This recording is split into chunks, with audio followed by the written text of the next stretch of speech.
அறிவை வளர்த்துக் கொள்ள தேடி வருபவர்களுக்கு அந்த அறிவு சம்பந்தமான சகல விஷயங்களையும் உங்களோட தளத்துக்கான தொடர்பு படுத்தி வருவீங்க.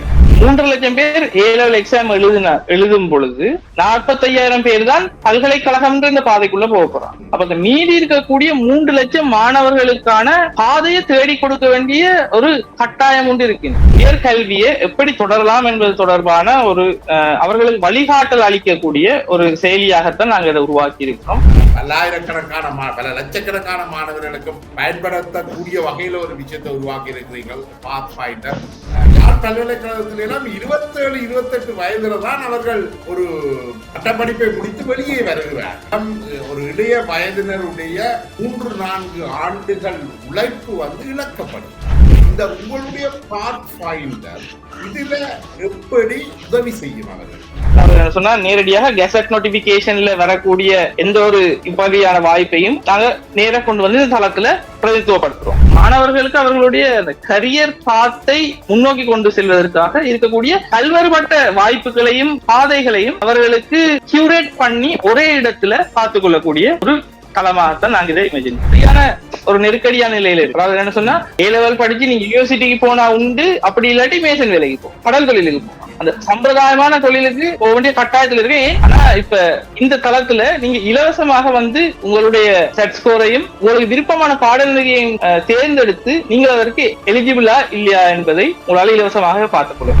அந்த அடிப்படையில பாக்கீங்களோ மேலே இந்த பாத் ஃபைண்டர் கனவேருக்கு ஒரு கண்களை திறக்கிற ஒரு விஷயமாக இருக்கும். வணக்கம் நண்பர்களே, மற்றொரு கலந்துரையாடலில் இணைந்து கொள்வதில் மிக்க மகிழ்ச்சி. இன்றைக்கு நாங்கள் சற்று வித்தியாசமான ஒரு விடயம் தொடர்பாக கலந்துரையாட இருக்கின்றோம். பொதுவாக கல்வி மிக முக்கியமான ஒரு அம்சமாக தமிழர் சமூகத்தில் பார்க்கப்படுகின்றது. ஆனால் இந்த A-level பரீட்சைகளுக்கு பிற்பாடு உயர்தர பரீட்சைகளுக்கு பிறகு மாணவர்கள் எந்த வழியில் போவது என்பது சம்பந்தமாக ஒரு சிக்கலான ஒரு நிலைமை ஒன்று காணப்படுகிறது. அவர்களுடைய எந்த வழியை தீர்மானிக்கிறது இது தொடர்பாக பாத் ஃபைண்டர் என்று மாணவர்களுக்கு ஒரு வழிகாட்டியை உருவாக்கியுள்ள கோகிலன், அருள் கோகிலன், சமூக செயற்பாட்டாளர் அருள் கோகிலன் தேசம் நெட்டுக்கு மிகவும் அறிமுகமானவர். வணக்கம் தோழர்.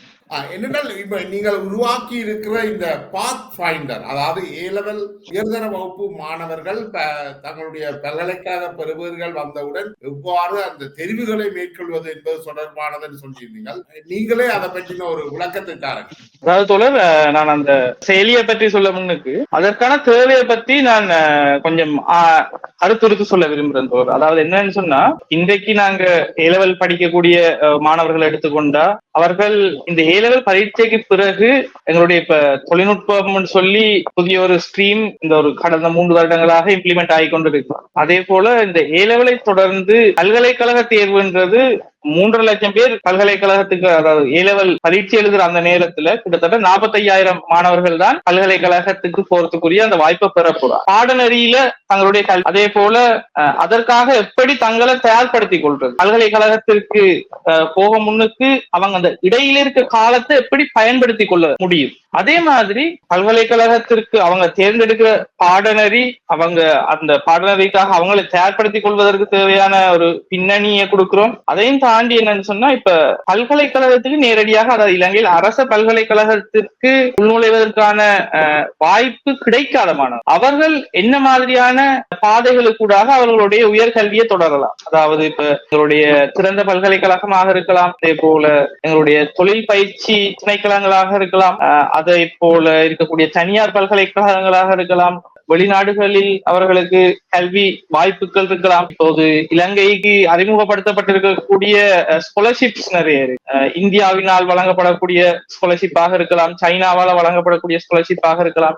பல வகையான வாய்ப்புகள் இன்றைக்கு மாணவர்களுக்கு இருக்கு. ஆனா அந்த மாணவர்கள் சரியான இடத்தை நோக்கி வழிகாட்டுவதற்கான ஒரு பாதை இல்லாத ஒரு நிலை இருக்கிறதுனால அந்த தேவையை நாங்க உணர்ந்து இன்றைய இளம் தலைமுறையினர் எதிர்காலத்துல மாறிக்கொண்டு வருகின்ற இந்த உலகத்தில், அதாவது தொழில்நுட்பத்தின் வழியாக உலகம் மாபெரும் ஒரு பாரிய மாற்றத்திற்கு உள்ளாகி கொண்டிருக்கக்கூடிய இந்த தருணத்துல எவ்வாறு எதிர்காலத்திற்காக தங்களுடைய கரியர் பாத், அவர்களுடைய இந்த உயர்கல்வியை எப்படி தொடரலாம் என்பது தொடர்பான ஒரு அவர்களுக்கு வழிகாட்டல் அளிக்கக்கூடிய ஒரு செயலியாகத்தான் நாங்கள் இதை உருவாக்கி இருக்கிறோம். அப்ப இது ஒரு வெப்சைட்டு கூடாக, ஒரு இணையதளத்திற்கு கூடாக மாணவர்கள் இந்த அவர்களுடைய ஒரு மின்னஞ்சலை பயன்படுத்தி அதில் பதிவு செய்து கொண்டு அதன் பின் மின்னஞ்சலுக்கூடாக அவர்களுக்கு நாங்கள் இந்த தொடர்பான செயற்பாடுகளை நாங்கள் தொடர்ச்சியாக மேற்கொள்வோம். இப்ப என்னென்றால் இப்ப மாணவர்கள் A-level உயர்தர பரீட்சையை எழுதுகிறார்கள். அந்த பரீட்சையை எழுதிய பின் அவர்கள் ஒரு 6 மாசம் வரை அந்த பரீட்சை பெறுபவர்கள் வருவதற்கு காத்திருக்க வேண்டும். அந்த 6 மாதங்கள் காத்திருந்த பின் அவர்களுக்கு பரீட்சை பெறுபவர்கள் வந்த பின் பல்கலைக்கழகம் செல்வதற்கு இன்னும் ஒரு ஆண்டு வரை காத்திருக்க வேண்டியிருக்கு. அதுக்கு பிறகு அவர்கள் பல்கலைக்கழகம் சென்று தங்களுடைய உயர்தர வகுப்புகளை முடிப்பார்கள். அதுக்கிடையில இந்த மாணவர்கள் A-level பரீட்சைகள் எழுதின பிறகு அந்த காத்திருக்கிற நேரத்துல நீங்கள் எவ்வாறான விஷயங்களை அவர்களுக்கு செய்யறதுக்கு இருக்கிறீங்களா? அதாவது அவர்களுக்கு ஒரு குறுகிய கால கற்கை நெறிகள் ஏதாவது அல்லது இப்ப அந்த குறுகிய கால அதாவது என்னன்னு சொன்னா எங்களுடைய அரச பல்கலைக்கழகங்களோட எங்களுடைய இந்த வழிமுறையில நாங்க இந்த ஒரு பாரிய ஒரு நெருக்கடி ஒன்று நாங்க சந்திக்கிறோம். என்னன்னு சொன்னா மாணவர்களுடைய காலம் வீண் விரயமா, அதாவது எங்களுடைய கல்வி முறைமையில இருக்கக்கூடிய ஒரு மிகவும் பெரியவே ஒரு பின்னடைவு அதுதான். என்னன்னு சொன்னா எங்களுக்கு எது இல்லாம போனாலும் கிடைக்கலாம், ஆனா காலம் இல்லாம போனா கிடைக்கிறது சரியான கஷ்டம். இப்ப மாணவர்களோட வாழ்க்கையில அந்த ஒரு வருட காலத்துக்கிட்ட நாங்க இதுல அநியாயமா அப்ப அந்த காலத்தையும் பயன்படுத்தி கொண்டு அவர்களுக்கான அடிப்படை ஆங்கில அறிவு அதே போல தொழில்நுட்ப அறிவு இன்னைக்கு இந்த ரெண்டும் மிகவும் கட்டாயமான விடயமாக இருக்கின்றது. உங்களுக்கு ஆங்கில அறிவு தேவை. ஆங்கில அறிவு கூடாகத்தான் உங்களால சிறந்த இணையத்துல இருக்கக்கூடிய பல வகையான ரீசோர்சஸ் பயன்படுத்துறதுக்கான வாய்ப்பு, அங்க இருக்கக்கூடிய வளங்களை பயன்படுத்துறதுக்கான வழிமுறை ஆங்கிலத்துக்கூடாகத்தான் இருக்கு. ஆகவே ஆங்கிலம் என்றது ஒரு மொழி மட்டுமல்ல, அது உலகத்தின் அறிவை பெற்றுக் கொள்வதற்கான ஒரு கருவி. ஆகவே அதை பயன்படுத்த எனக்கு 3 ஆண் பிள்ளைகள் இருக்கிறார்கள். அவர்களுடைய மூத்த 16 வயது முடிய அவர்கள் சாதாரண தர பரீட்சை எடுப்பார்கள். 18 வயதில் அவர்கள் உயர்தர பரீட்சை எடுப்பார்கள். உயர்தர பரீட்சை இங்கு பெரும்பாலும் ஜூலை மாதத்தோடு முடிவடைந்துள்ளது. உயர்தர பரீட்சை ஜூலை மாதம் முடிவடைந்தால் ஆகஸ்ட் மாதம் 25ஆம் தேதி 20-25ஆம் தேதிக்கு இடையில அவர்களுக்கு பல்கலைக்கழகம் வந்துவிடும். பரீட்சை பெறுபவர்கள் வந்துவிடும். பரீட்சை பெறுபவர்கள் வருவதற்கு முன்னரே அவர்கள் பல்கலைக்கழகங்களுக்கு எல்லாம் விண்ணப்பித்து தங்களுக்கு இந்த பெறுபவர்கள் கிடைப்பதற்கான வாய்ப்பு இருக்கு என்ற அடிப்படையில பல்கலைக்கழகங்களுக்கு விண்ணப்பித்து அவர்களுடைய விண்ணப்பங்களும் ஏற்றுக்கொள்ளப்பட்டுவிடும். அந்த ரிசல்ட்ஸ் வந்த பிறகு அதனை உறுதி செய்து கொள்வார்கள். அவர்கள் எதிர்பார்த்த பெறுபவர்கள் கிடைக்கலைன்னா அவர்கள் பாடத்தை மாற்ற வேண்டும். கிட்டத்தட்ட அந்த 3 மாத காலத்திலேயே, அதாவது அந்த சாதாரணமான அந்த கோடைகால விடுமுறை முடிந்து அடுத்த தவணை துவங்குகின்ற பொழுது அவர்கள் பல்கலைக்கழகம் சென்று விடுகிறார்கள். இங்க காத்திருப்புக்கு எந்த வீண்பிரியமும் இருக்கவே இல்லை. 18 வயதுல உயர்வ தரம் முடித்தவர் 18 வயதிலேயே பல்கலைக்கழகத்துடைய பட்டப்படிப்பை துவங்கிவிடுவார். பட்டப்படிப்பு 3 ஆண்டுகள். அவர் 21 வயசுல தனது பட்டப்படிப்பை முடித்துக் கொண்டு அடுத்த சில மாதங்கள்லயே வேலை எடுத்துடுவார். இதுதான் மேற்குலக நாடுகள்ல ஒரு வளமையாக இருக்குது. இங்குள்ள பிள்ளைகளும் அதுதான். ஆனால் இலங்கையில 18 வயதுல A-level எடுக்கிற ஒரு மாணவனோ மாணவியோ யாழ் பல்கலைக்கழகத்தில எல்லாம் 27-28 வயதுல தான் அவர்கள் ஒரு பட்டப்படிப்பை முடித்து வெளியே வருகிறார்கள். உண்மையிலேயே ஒரு உடைய வயதினருடைய 3-4 ஆண்டுகள் உழைப்பு இழக்கப்படுது. அவர்களுடைய சிந்தனை முறை, அவர்களுடைய ஆற்றல் எதுவுமே பயன்படுத்தப்படாத சூழல் ஒன்று இலங்கையில இருக்கு. இந்த உங்களுடைய பாத் ஃபைண்டர் இதுல எப்படி உதவி செய்யும் அவர்கள்? அதாவது தோழர், நாங்க இத பாக்குறது இப்படித்தான். நீங்க சொன்னது போலவே ஒன்று மாணவர்கள் தெளிவாக இருக்க வேண்டிய, அதாவது மாணவர்கள் எந்த விஷயத்துல நான் தெளிவுபடுத்தணும் என்று நினைக்கிறோம்னு சொன்னா அவர்களுடைய இலக்கு, அதாவது வாழ்க்கையில் அவர்கள் என்ன மாதிரியான இலக்கை கொண்டிருக்கிறாங்க, அந்த இலக்குக்கு எவ்வாறான ஒரு பாட நெறிய தேர்ந்தெடுத்து நான் எவ்வாறான ஒரு பாதையில என்னுடைய கல்வியை தொடர வேண்டும், அந்த கல்வியை தொடர்வதற்கு எங்களுடைய கட்டமைப்புக்குள்ள இருக்கக்கூடிய தடைகள் என்ன, அந்த தடைகளை நாங்க எப்படி எங்களுக்கான ஒரு வழிகளாக பயன்படுத்தி, இப்ப நீங்க சொன்னது போல இந்த காலப்பகுதி இருக்கு, இந்த 6 மாத காலம் அல்லது 1 வருட காலம் உங்களுக்கு அநியாயமா போகாம அந்த காலத்தை எப்படி சரியான முறையில பயன்படுத்தி உங்களுடைய தொடர் கற்கை நெறிகளுக்கு அதை எப்படி சரியான முறையில பயன்படுத்துறது. அதாவது ஒரு உதாரணமா நான் எடுத்தோம்னு சொன்னா, நான் சொன்னது ஆங்கிலம் அதே போல அடிப்படை தொழில்நுட்ப அறிவு 2 விஷயத்தையும் எப்படி உங்களுடைய கல்வியை தொடர்றதுக்கு நீங்க பயன்படுத்துறது. அதே போல இன்றைய புதிய தொழில்நுட்பம், இந்த தொழில்நுட்பங்களை உங்களுடைய என்ன தேவையாகவும் இருக்கு, அது இந்த பாட சம்பந்தப்பட்ட கல்வி தேவையாக இருக்கட்டும், அப்படி இல்லைன்னு சொன்னா உங்களுடைய வேற ஏதாவது ஒரு யூடியூப் நீங்க செய்யறீங்க, அப்படி இல்லைன்னு சொன்னா நீங்க ஏதாவது ஒரு கிரியேட்டிவான வேலைகள் செய்ய விரும்புறீங்க, எந்த ஒரு உங்களுடைய நோக்கத்திற்கும் எப்படி இங்க இருக்கக்கூடிய வளங்களை சரியாக பயன்படுத்துறதுன்றதுக்கு தேவையான ஒரு பின்னணி அடிப்படை அறிவுகளை மாணவர்களுக்கு கொடுக்கக்கூடிய ஒரு தளமாகத்தான் இதை பயன்படுத்தும். அதாவது இதுல வந்து நாங்க ஒரு கோர்சஸ், நீங்க உதாரணத்துக்கு அடிப்படை ஆங்கில அறிவு கற்கை நெறி இருக்கு. அதே போல இப்போ இருக்கக்கூடிய கோடிங், அதாவது ஏஐ கோடிங், வைப் கோடிங் சொல்றாங்க. அதாவது என்னன்னு சொன்னா உங்களுடைய ஒரு எதிர்பார்ப்பை தொழில்நுட்ப ஒரு செயலியோ ஏதோ ஒரு விடயத்தை உருவாக்குவதற்கு எவ்வாறு உங்களால் ஒரு ஆங்கிலம் என்ற ஒரு மொழியை மட்டும் பயன்படுத்தி எப்படி உங்களால் அந்த தொழில்நுட்பத்துடன் சம்பந்தப்பட முடியும் என்பது தொடர்பான ஒரு அடிப்படை அறிவை மாணவர்களுக்கு பெற்றுக் கொடுக்கணும் நாங்க நினைக்கிறோம். இந்த அறிவை வழங்குபவர்களை நீங்கள் இணைத்து விடுவீங்களா அல்லது நீங்கள் உங்களுடைய செயலியூடாக அதை கற்பிக்கிறீங்களா? ரெண்டுமே செய்யணும். அதாவது என்னன்னு சொன்னா, இப்ப உதாரணமாக எடுத்தோம்னு சொன்னா, இப்ப மருத்துவ படிப்பு படிக்கிற மாணவர்களுக்கு ப்ரீமெட் கோர்ஸ் சொல்லி ஒண்ணு செய்வாங்க. அதாவது என்ன, மருத்துவ பட்ட படிப்பிற்கு முன்னான ஒரு படிப்பினையினோட ஒன்று இருக்கும். என்னன்னு சொன்னா, எப்படி கல்வி கற்கிறது மருத்துவத்துறையில கல்வி கற்பதற்கு தேவையான அடிப்படை விடயங்கள் என்ன, இந்த மாதிரியான மிகவும் ஸ்பெசிபிக் கோர்சஸ், அந்த சப்ஜெக்டுக்கு தனித்துவமானது. அப்ப அவ்வாறான விடயங்களுக்கு நாங்க ஆசிரியர்கள், அவர்களுடைய அந்த தனிப்பட்ட வகுப்புகள் செய்கிறவர்கள், அவர்களை நாங்க இணைத்து அல்லது அவர்களை ப்ரொமோட் பண்ணுவோம். இந்த தளத்துக்கூடாக மாணவர்கள் அவர்களுடன் இணைய வழி அல்லது நேரடி கற்கை நெறிய தொடரக்கூடிய ஒரு பாதையா. நாங்கள் நேரடியாக வழங்குவது எவ்வாறான கற்கை நெறின்னு சொன்னா, நான் சொன்ன அடிப்படை ஆங்கில அறிவு, அதே போல இமர்ஜிங் டெக்னாலஜி, வளர்ந்து வரக்கூடிய தொழில்நுட்ப அறிவு, இந்த ரெண்டு விடயங்களையும் நாங்க மாணவர்களுக்கு கட்டாயம் நாங்க பெற்றுக் கொடுக்கணும். எங்களுடைய ஒரு கல்வி திட்டத்தை, எங்களுடைய ஒரு ஸ்ட்ரக்சருக்குள்ள, எங்களுடைய ஒரு பாடநெறி கூடாக நாங்க பெற்றுக் கொடுக்கணும் என்று எதிர்பார்க்கிறோம். என்னுடைய விளக்கத்தின் அடிப்படையில் நீங்க என்ன செய்வீங்கள் என்றால், அறிவை வளர்த்துக்கொள்ள தேடி வருபவர்களுக்கு அந்த அறிவு சம்பந்தமான சகல விஷயங்களையும் உங்களோட தளத்துக்கான தொடர்பு படுத்தி விடுறீங்க. சில சமயங்கள்ல நீங்கள் அதுக்கான அந்த லெசன்ஸை நீங்களே, அதாவது தாங்களாவே கற்றுக்கொள்ளக்கூடியதாக இருக்கும். அப்படியா? அதாவது சொல்ற, இப்ப உதாரணத்துக்கு நான் சொல்றேன், இப்ப இந்த தளத்தை நான் ஒரு தனி மனிதனாக தான் உருவாக்குனேன், சரியா? அத உருவாக்குவது, இந்த தளத்தின் உருவாக்கமே நான் சொன்ன இந்த வளர்ந்து வரக்கூடிய தொழில்நுட்பத்தின் பயன்பாட்டின் ஒரு வெளிப்பாடு தான். அதாவது நான் பார்க்கிறேன், சமூகத்துல இப்படியான ஒரு தேவை ஒன்று இருக்கு. அப்ப இந்த தேவையை பூர்த்தி செய்யறதுக்கு என்ன அவசியம், எவ்வாறு இந்த தேவையை பூர்த்தி செய்யலாம் நான் பார்க்கிறேன். இங்க கற்பிக்கக்கூடிய நபர்கள் இருக்கிறார்கள். கற்பிக்கக்கூடிய நபர் மிஞ்சி போன ஒரு 50 பேருக்கு கற்பிக்கலாம். அவரை நாங்க இணைய வழியாக ஆயிரக்கணக்கான மாணவர்களோடு இணைக்க முடியும்னு சொன்னால், அந்த தனிநபர் 50 பேருக்கு கல்வியை வழங்கக்கூடிய இடத்துல இப்பொழுது ஒரு 1000 பேருக்கு அந்த கல்வியை எங்களால விஸ்தரப்படுத்தும். சமூகத்துல தேவை இருக்கிற இடத்தை உங்களால சரியான முறையில அறிந்து கொள்ள முடியும்னு சொன்னா, அதே போல அந்த தேவையில இருக்கக்கூடிய நுணுக்கமான விஷயங்களை உங்களால பிரித்து தெரிஞ்சு கொள்ள முடியும்னு சொன்னா, இந்த வளர்ந்து வரக்கூடிய தொழில்நுட்பத்தை பயன்படுத்தி அந்த தேவைக்கும் இந்த நோக்கத்துக்கும் இடையிலான இருக்கக்கூடிய இந்த இடைவெளியை எங்களால பிரிச்சு பண்ண முடியும். ஒரு பாலத்தை எங்களால உருவாக்கலாம். தேவை உள்ளவரையும் அந்த தேவையை வழங்கக்கூடியவரையும் நீங்கள் ஒரு இணைக்கிற ஒரு பாலமாக இந்த செயலி இருக்க போகுது, இந்த பாத் ஃபைண்டர் இருக்க போகுதுன்னு நினைக்கிறேன். அப்படித்தானே? அதுக்குள்ள தங்களை பதிவு செய்து கொள்பவர்களுக்கு தங்களுடைய லோக்கல் ஏரியாவில் அல்லது ஒரு குறிப்பிட்ட சுற்றளவு பரப்பளவுக்குள் எந்த எஜுகேஷனல் இன்ஸ்டிடியூட் இருக்குது அல்லது எந்த இணையத்தினூடாக இவர்கள் இதை கற்றுக்கொள்ளலாம், எந்த ஆசிரியர்கள் இவர்களுக்கு அந்த குறிப்பிட்ட பாடவிதானத்தை கற்றுக்கொள்ளக்கூடியவர்களாக இருக்கும் என்ற அந்த தகவல்கள் வழங்கப்படும். அப்படியா?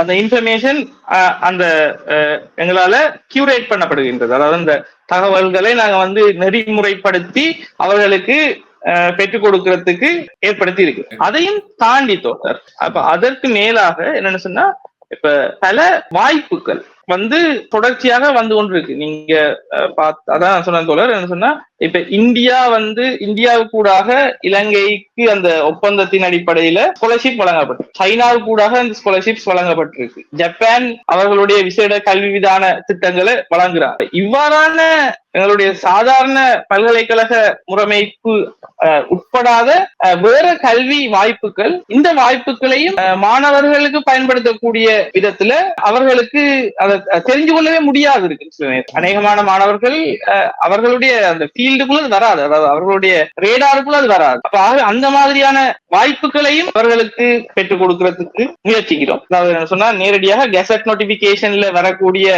எந்த ஒரு இப்படியான வாய்ப்பையும் நாங்க நேர கொண்டு வந்து இந்த தளத்துல பிரதித்துவப்படுத்துறோம். அதே போல காம்படிட்டிவ் எக்ஸாமினேஷன், பல அரச தொழில் தேர்வுகள், அதே போல அரச என்ன சொல்றது தொழில் பயிற்சிகள், இந்த விஷயங்களுக்கு நடத்தப்படக்கூடிய இந்த காம்படிட்டிவ் எக்ஸாமினேஷன், இதற்கான இப்ப அப்ளிகேஷன் டேட்ஸ் கடைசியா ரிலீஸ் ஆகிருக்கு, என்னென்ன பாடங்கள் இருக்கு. அப்ப இவ்வாறான மாணவர்களுக்கு அவர்களுடைய அந்த கரியர் பாத்தை முன்னோக்கி கொண்டு செல்வதற்காக இருக்கக்கூடிய பல்வேறுபட்ட வாய்ப்புகளையும் பாதைகளையும் அவர்களுக்கு கியூரேட் பண்ணி ஒரே இடத்துல பார்த்துக் கொள்ளக்கூடிய ஒரு களமாகத்தான் நாங்க இதை இமேஜின். கிட்டத்தட்ட ஒரு ஒன் ஸ்டாப் சொல்யூஷன் மாதிரியும் இது இருக்கும். அவர்கள் ஒன் ஸ்டாப் சொல்யூஷன் தான் எங்களுடைய வொகேஷனல் குவாலிஃபிகேஷனுக்கு போறதா போகலாம், அல்லது உயர்கல்வியை நோக்கி போறவர்கள் போகலாம், இல்ல வெளிநாடுகள்ல புலமை பரிசுகளுக்கு விண்ணப்பிக்க விரும்புபவர்கள் அதுக்கு விண்ணப்பிக்கலாம், அல்லது தங்களுடைய துறை சார்ந்த தொழில் வாய்ப்புகளை பெறக்கூடியவர்கள் அதுகளுக்குள்ள போகலாம். சோ இது எல்லாத்தையும் வந்து நீங்கள் ஒரே இடத்துல பெற்றுக்கொள்ளக்கூடிய வகையில இதை செய்கிறீங்க. அதாவது அதுதான் தோணும். என்னன்னு சொன்னா, நான் முதல்ல சொன்ன மாதிரி 3.5 லட்சம் பேர் 3 லட்சம் பேர் A-level எக்ஸாம் எழுதும் பொழுது 45,000 பேர் தான் பல்கலைக்கழகம் இந்த பாதைக்குள்ள போக போறாங்க. அப்ப இந்த மீதி இருக்கக்கூடிய 3 லட்சம் மாணவர்களுக்கான பாதையை தேடி கொடுக்க வேண்டிய ஒரு கட்டாயம் ஒன்று இருக்கு.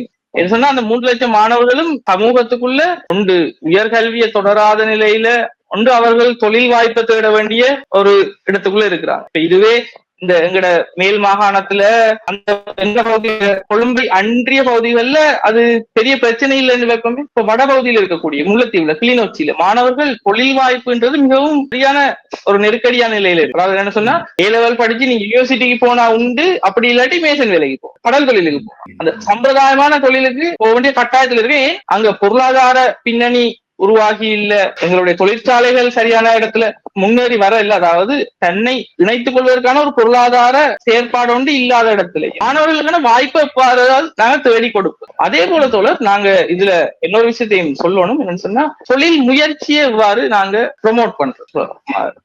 மாணவர்கள் இப்ப எங்களுடைய இந்த செயற்பாட்டை எடுத்துக்கொண்டாலும் இந்த பாத் ஃபைண்டர்ன்றது கூட ஒரு தொழில் முயற்சி தான். அதாவது என்னன்னு சொன்னா, நாங்க மாணவர்களுக்கான பாதையை ஏற்படுத்தி கொடுக்கிற அதே நேரத்துல நாங்க இந்த தளத்தை எங்களுடைய பொருளாதார பின்னணியை வளப்படுத்திக் கொள்வதற்கான ஒரு வாய்ப்பாக பயன்படுத்துகிறோம். அதாவது சொன்னதுல மிகவும் சிறிய ஒரு தொகையை நாங்க ஆரம்பிடுறோம். ஒரு 100 ரூபாய் 200 ரூபாய் போன்ற ஒரு அடிப்படை கட்டணம் ஒன்றை நாங்க பெற்றுக்கொள்றோம். எனத்துக்கு எங்களுடைய இந்த தளத்தை மேம்படுத்துறதுக்கு. அதே நேரத்துல இதை ஒரு வணிகமாகத்தான் நாங்க செயல்படுத்த வேண்டியிருக்கு.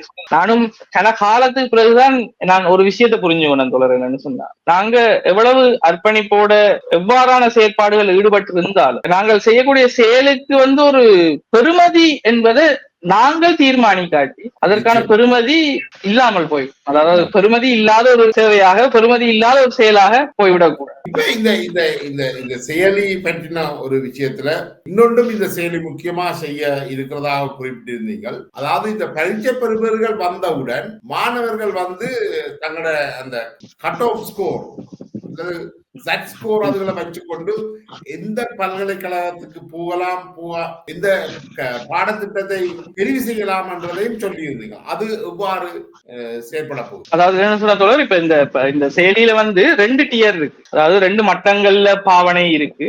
ஒன்று வந்து இலவசமாக அனைவரும் பயன்படுத்தக்கூடிய ஒரு மட்டம் ஒன்று இருக்கு. அதே போல நான் சொன்ன மாதிரி ஒரு பேமெண்ட் ஒன்று செய்து எட்டக்கூடிய ஒரு மட்டம் ஒன்று இருக்கு. அப்ப இந்த அடிப்படை மட்டத்துல வந்து எந்த ஒரு மாணவரும் தன்னுடைய A-level பாஸ் செட் ஸ்கோரையும் அவருடைய டிஸ்ட்ரிக்டையும் அவர் என்ன ஸ்ட்ரீம்ல இருந்து அந்த எக்ஸாம் எழுதியிருக்கிறார் என்பதையும் உள்ளிட்டு அவருக்கு ஒரு குறிப்பிட்ட பாடநெறிக்கு கல்வியை தொடர்வதற்கான அடைவு மட்டம் இருக்கிறதா இல்லையா என்பதை இலவசமாக இந்த செயலி கூடாக அவரால் தெரிந்து கொள்ள முடியும். அதாவது நான் மெடிசின் படிக்க விரும்புகிறேன், நான் கிளிநொச்சி டிஸ்ட்ரிக்ட்ல பயோசயின்ஸ் செஞ்சிருக்கிறேன், இது என்னுடைய செட் ஸ்கோர் அவர் என்டர் பண்ணும் பொழுது இந்த வருஷம் ரிலீஸ் ஆயிருக்கிற மெரிட் ரேங்க் அண்ட் டிஸ்ட்ரிக்ட் ரேங்கின் அடிப்படையில எனக்கு அந்த இது எலிஜிபிளா இல்லையா பொதுவாக தெரிஞ்சுக்கொள்ளும்.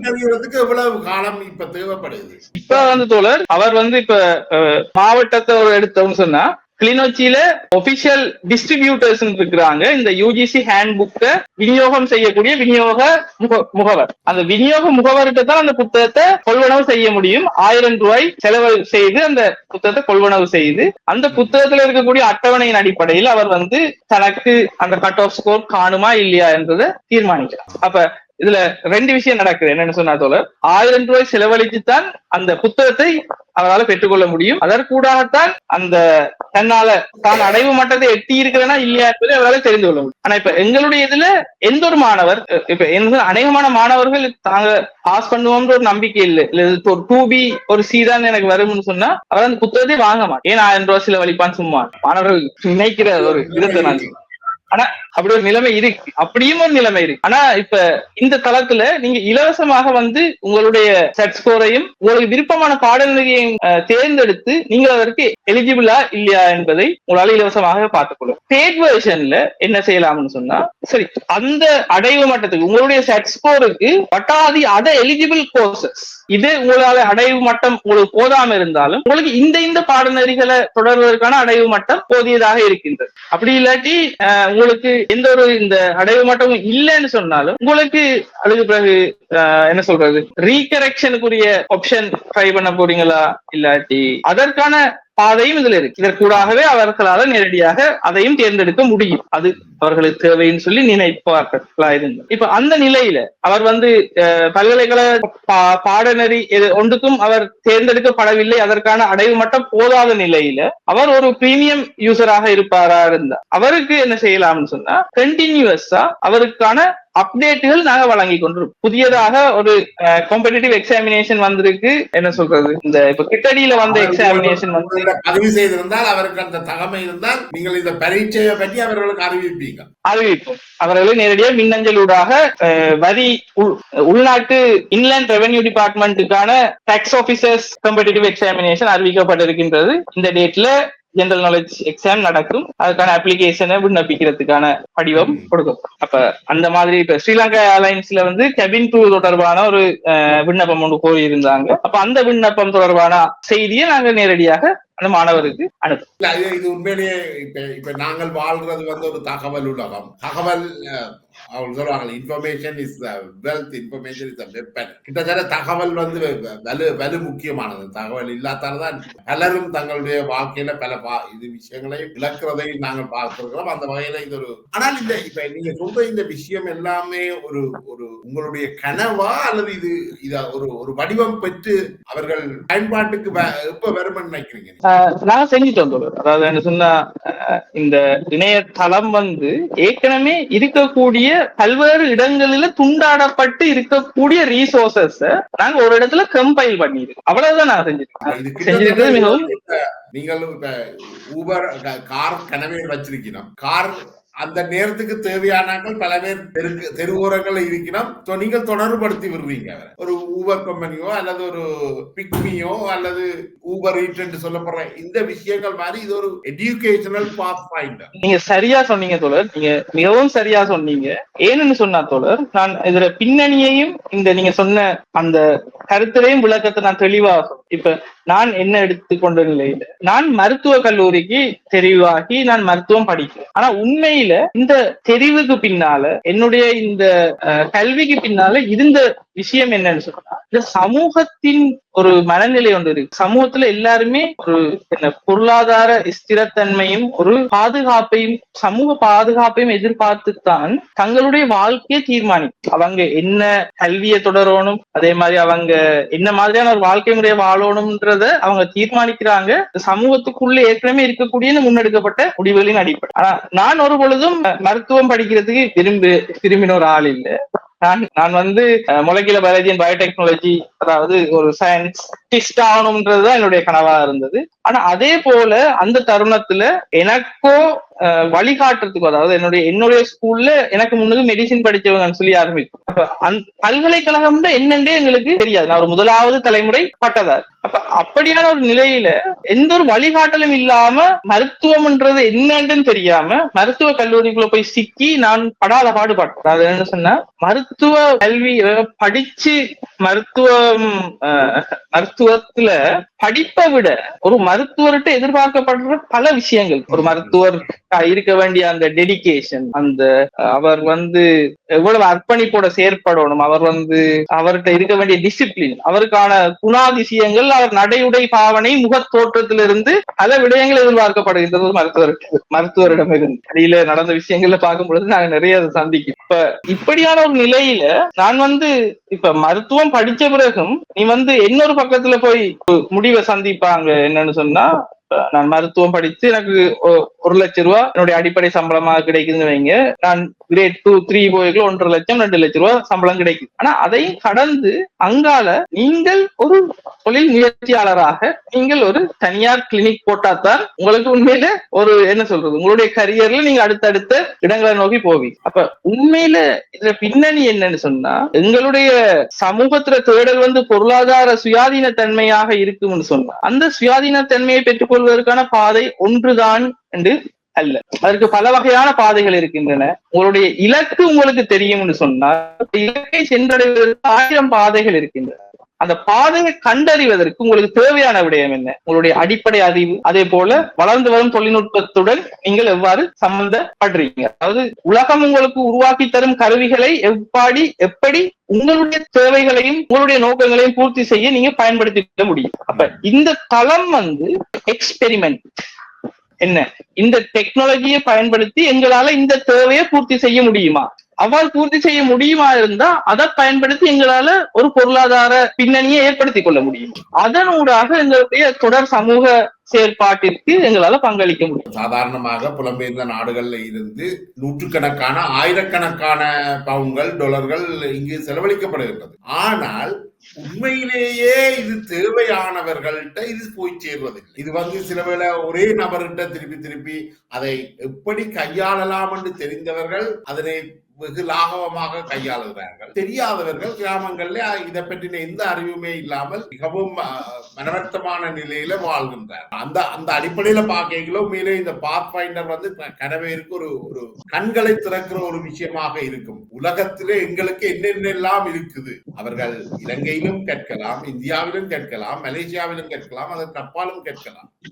அவர்கள் தொழில் வாய்ப்புகளையும் பெறலாம். பல்வேறு நாடுகளும் ஜெர்மன் போன்ற நாடுகள்ல அவர்கள் வேலைக்கு ஆட்களை எடுக்கின்றார். அதாவது தாதிகள் சம்பந்தப்பட்ட துறையில வெவ்வேறு கல்வித்துறைகள்ல ஆட்கள். ஜெர்மன் டெக் என்ற ஒரு நிறுவனம் தமிழ் பகுதிகளிலேயே கிளிநொச்சியில இருக்குது. ஆனா அந்த நிறுவனத்தை பயன்படுத்துகிறவர்கள் பெரும்பாலும் கிளிநொச்சிக்கு வெளியில இருந்து தென்பகுதியில இருந்து வாரவர்களாகத்தான் இருக்கிறார். அவர்கள் கற்பதிலே எந்த தவறும் கிடையாது. ஏன்னா நாங்கள் அருகிலே வச்சுக்கொண்டு நாங்கள் அதை பயன்படுத்தாத ஒரு நிலைமையை பார்க்கிறோம். இதுல சில பேர் அதை தெரிந்து பயன்படுத்துறது இல்லை, இன்னும் பலருக்கு அது தெரியாது. நினைக்கிறேன் உங்களுடைய இந்த பாத் ஃபைண்டர் என்றது உண்மையிலேயே பயன்பாட்டுக்கு வருகின்ற பொழுது மிகப்பெரிய வரப்பிரசாதமாக இருக்கும் என்றுதான் நான் நினைக்கிறேன். அதாவது என்ன சொன்னா, இது ஒரு தனி மனிதனுடைய முயற்சி மட்டும்தான். அப்ப நான் சொல்றது என்னன்னு சொன்னா, இதற்கூட நாங்க என்ன உண்மையிலேயே கொண்டு போய் சேர்க்க நாங்க எதிர்பார்க்கிற மெசேஜ் என்னன்னு சொன்னால், ஒரு தனி மனிதன் என்றதையும் கடந்து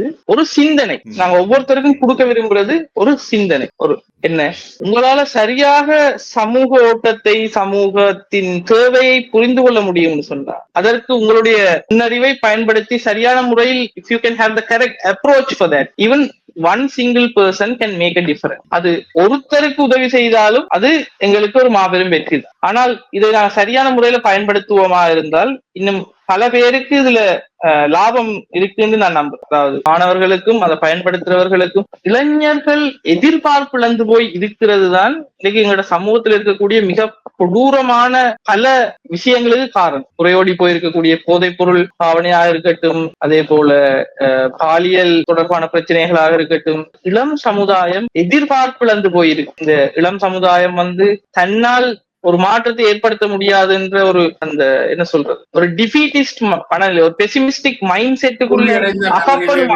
அந்த தோல்வி அடைந்த மனநிலைக்குள்ள மாட்டிக்கொள்ளுமாக இருந்தா அந்த இளம் தலைமுறை தன்னுடைய பல திறமைகள் இருந்த மாணவர்கள் அப்படி இல்லாம அழிஞ்சு போய் அவர்களுடைய வாழ்க்கையை துளைத்த சம்பவங்கள் பலதை நான் பார்த்தேன். என்னோட இருந்த மாணவர்கள் எத்தனையோ பேர் நல்ல ஸ்போர்ட்ஸ் செய்யக்கூடிய மாணவர்கள், அவர்களோட வாழ்க்கை மிகவும் கவலைக்கிடமான நிலையில போய் முடிவடைந்ததுகளை நாங்க கடந்து வந்திருக்கோம். ஆகவே இந்த இளைஞர்கள்கிட்ட இருக்கக்கூடிய அவர்களுடைய திறமை, அறிவு, அவர்களுடைய ஆற்றலை தேடி கண்டுபிடிச்சு அதற்கான ஒரு பாதை ஏற்படுத்தி கொடுத்தோம்னு சொன்னா கட்டாயம் அது இந்த சமூகத்திற்கு ஒரு பாசிட்டிவான விஷயமா தான் இருக்கும். அதன் கூட சமூகத்திற்கு ஒரு சிறிய முன்னேற்றமாவது கிடைக்கும்ன்ற ஒரு நப்பாசை இருக்கு எங்களுக்கு.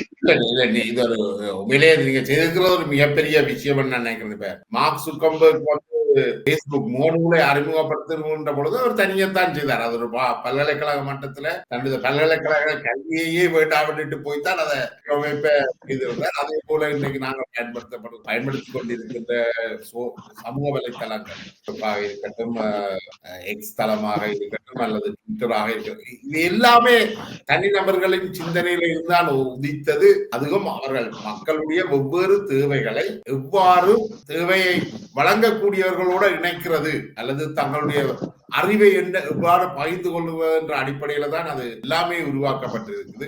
நான் நினைக்கிறேன் இது ஒரு இலங்கையில இது சரியாக நடைமுறைக்கு வருகின்ற பொழுது ஒரு தமிழல்ல பொதுவாக இலங்கையில உள்ள அத்தனை மாணவர்களுக்குமே இது ஒரு பெரிய வரப்பிரசாதமாக இருக்கும். மற்றது மாணவர்களுக்கு இடையேயான அந்த இன நல்லுறவுகளையும் இது வலுப்படுத்துவதற்கான வாய்ப்பும் இருக்கு. நான் அதை பத்தி கூட சொல்ல மறந்துட்டேன். இது இந்த பாத்ஃபைண்டர் 3 மொழிகளிலேயும் பயன்படுத்தக்கூடியது. அதுல என்ன ஒரே ஒரு விஷயம் சொன்னால் இதுல அடிப்படை நிலை வந்து ஆங்கில மொழி கூடாக மட்டும்தான் செயற்படுத்தப்படுகின்றது. அந்த பிரீமியம் வெர்ஷன் என்று நாங்க பார்க்கும் பொழுது அந்த பிரீமியம் வெர்ஷன்ல இப்ப நாங்க ஒரு ஃபீச்சர் ஒன்று நாங்க அறிமுகப்படுத்தி இருக்கிறோம். அப்ளிகேஷன் சப்போர்ட் ஏஜென்ட் சொல்ற அந்த ஃபீச்சர் அது வந்து என்னன்னு சொன்னா 3 மொழிகளிலேயும் ஒரு அப்ளிகேஷன் நீங்க நிரப்பும் பொழுது யூனிவர்சிட்டி அப்ளிகேஷன் நிரப்புவதற்கு ஒரு வழிமுறை உண்டு. இப்ப அதுல வந்து இந்த யூனிவர்சிட்டி ஒவ்வொன்றுக்கும் ஒவ்வொரு கோடு இருக்கும். உங்களுடைய விருப்பமான 1வது கோர்ஸ், 2வது கோர்ஸ், 3வது கோர்ஸ், அந்த கோர்ஸ் நீங்க எந்த யூனிவர்சிட்டியில படிக்க விரும்புறீங்கன்னு ஆர்டர் பண்ணி அதற்கான அந்த வழிகாட்டி ஒன்று இருக்கு, வழிமுறை ஒன்று.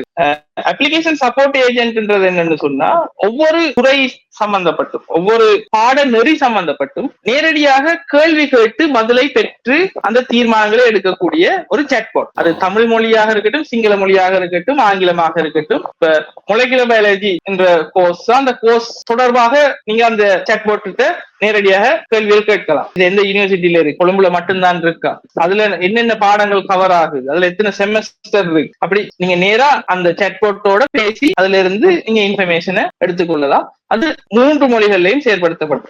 இது போல பல இதுகளை நாங்கள் அதுக்குள்ள புதுசா அறிமுகப்படுத்தி இருக்கிறோம். இந்த ஃபீச்சர்ஸ் எக்ஸ்பெரிமெண்டல் ஃபீச்சர்ஸ், அதாவது இந்த மாணவர்கள் அதை பயன்படுத்த இட் வில் கெட் பெட்டர். இப்ப நீங்கள் ஒரு மருத்துவத்துறை மாணவர், நீங்களுடைய தொழில் ரீதியான பயிற்சிகளை நீங்கள் மே மாதத்துல இருந்து இந்த மாதம் 29ஆம் தேதி. அப்ப இதனுடைய டெவலப்மெண்ட் ப்ரோசஸை எப்படி கண்காணித்துக் கொள்ள போறீங்க? அதாவது என்னன்னு சொன்னா தொடர், இது வந்து ஆல்ரெடி செட் லாஜிக். அதாவது என்னன்னு சொன்னா இந்த தளத்தினுடைய எல்லா பகுதிகளும் ஏற்கனவே பிளான் பண்ணி டெவலப் பண்ணப்பட்டு முடிந்து விட்டது. செய்து முடிந்திருந்தாலும் ஆர்டிபிஷியல் இன்டெலிஜென்ஸ் கண்ட்ரோல்டா ஒரு என்ன சொல்றது மெஷின் 100% தன்னைத்தானே டெவலப் பண்ணுமா? அதாவது என்னன்னு சொன்னா 100% இந்த இப்ப எனக்கு வந்து உண்மையில கோடிங் தெரியாது, சரியா? நான் ஏஐ பயன்படுத்தி தான் கோடிங் செய்திருக்கிறேன். அதே போல அதற்கூடாகத்தான் நான் அதை படிச்சு கொண்டேன். எப்படி செய்யப்பட்டிருக்குன்னு சொன்னா, இப்ப இந்த சாட்பாட்டை நீங்க உதாரணம் எடுத்தீங்கன்னு சொன்னா அதற்கு நாங்க அடிப்படையாக ரீசோர்ஸ் கொடுத்திருக்கிறோம். அந்த ரீசோர்ஸ் அதுல நாங்க ஒரு மெத்தடாலஜி வந்து இம்ப்ளிமெண்ட் பண்ணிருக்கு. இம்ப்ளிமெண்ட் பண்ணப்பட்டிருக்கிற மெத்தடாலஜியின் ஊடாக என்ன நடக்கும்னு சொன்னா, as more it is used, அதை பயன்படுத்த it will get more refined. அந்த என்ன சொல்றது, இயல்பு வந்து மிக சிறப்பு தேர்ச்சி அடையும். அது வந்து இப்ப 10 பேர் திருத்தி செய்து கொள்ளும், அது இன்னும் வினைத்தவனாக பதிலளிக்க கற்றுக்கொள்ளும். அது நான் உண்மையில என்னன்னு சொல்ல, அது யூஸ் பண்ணிருக்கிறது சிம்பிள் லாஜிக்கல் மெத்தட் ஒன்றுதான், சரியா?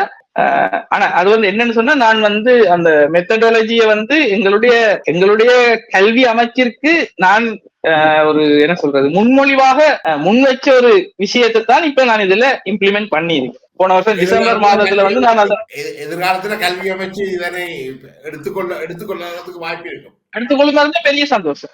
என்ன சொன்னா, எங்களுடைய நோக்கம் மாணவர்களுக்கு, அதாவது அந்த மாணவர்களுடைய ஆற்றல் வீண் போயிடக்கூடாது. அந்த மாணவர்கள் அவர்களுக்கான பாதையை தெரியாம அவர்கள் தடம் மாறி போயிடும். அவர்களுடைய ஆற்றலையும் திறமையையும் இந்த நாட்டிட முன்னேற்றத்துக்காக சரியா பயன்படுத்திக்கணும். இந்த மாணவர்கள் எதிர்நோக்குற இன்னொரு மிகப்பெரிய பிரச்சனை வந்து இந்த பாஸ் பேப்பர்ஸ், கடந்த கால வினாத்தாள்களும் அதற்கான விடைகளும். இப்ப இது வந்து கல்வி நிலைய, தனியார் கல்வி நிலையங்களால ஒவ்வொரு பாஸ் பேப்பர் புத்தகமும் கிட்டத்தட்ட நினைக்கிறேன், இப்ப எவ்வளவு தெரியல, எனக்கு ஒரு 500-1000 ரூபாய் வருமானம் நினைக்கிறேன். ஒவ்வொரு ஓலெவல் மாணவர்கள் எடுத்தீங்கன்னா 7-8 பாடங்கள் இருக்கு, 8,000-10,000 ரூபாய் வந்துடும். அதே மாதிரி ஏலவலுக்கும் 3 பாடத்திட்டங்களுக்கும் அவர்களுக்கு ஒரு 7,000-8,000 ரூபாய்கள் அவர்களுக்கு அது எல்லா மாணவர்களாலும் அது அஃபோர்ட் பண்ண பெற்றுக்கொள்ளக்கூடியதாகவும் இருக்கிறது. இப்ப இந்த இதுகளை வந்து நாங்கள் இந்த உங்களுடைய இந்த இணையத்துக்குள்ள கொண்டு வந்து எதிர்காலத்துல செய்ய முடியுமா? மற்றது இந்த வினாத்தாள்களை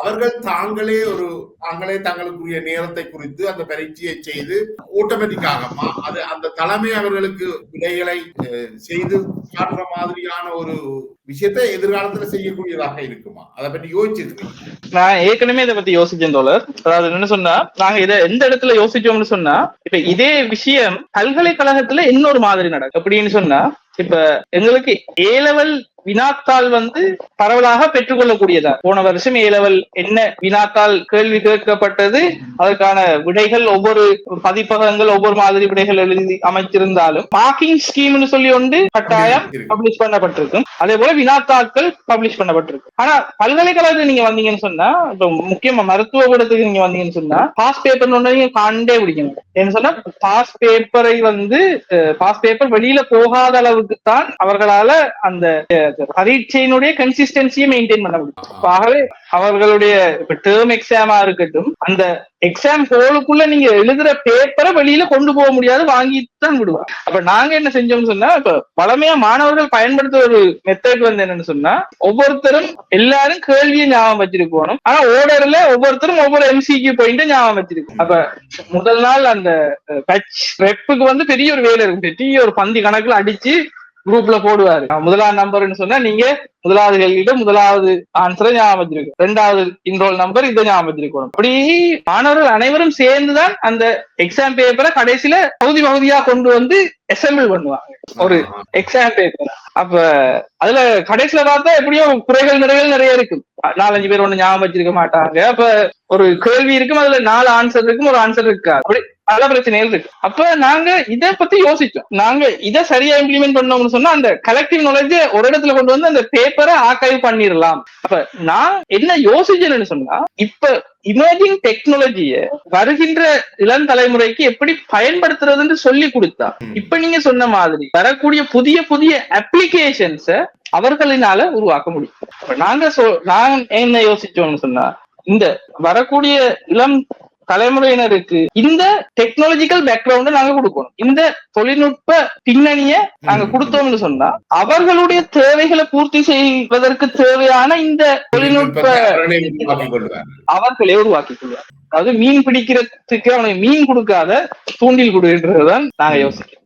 எதிர்காலத்துல ஏதாவது ஒரு மாணவனே வந்து இந்த ஏலெவல் ஓலெவல் பாஸ் பேப்பர்களை தங்களுடைய ஒரு தளத்தை உருவாக்கி போடுறதுக்கு வாய்ப்பு இருக்கும். கட்டாயமா இருக்குன்னு கட்டாயமா இருக்கு.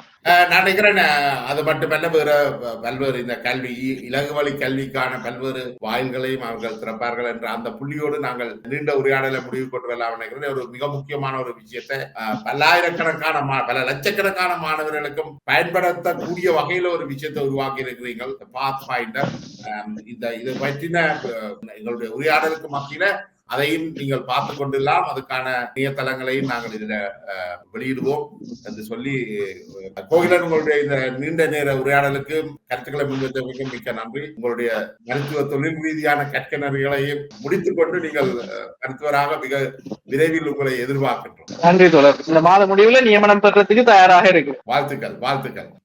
நன்றி தோழர்.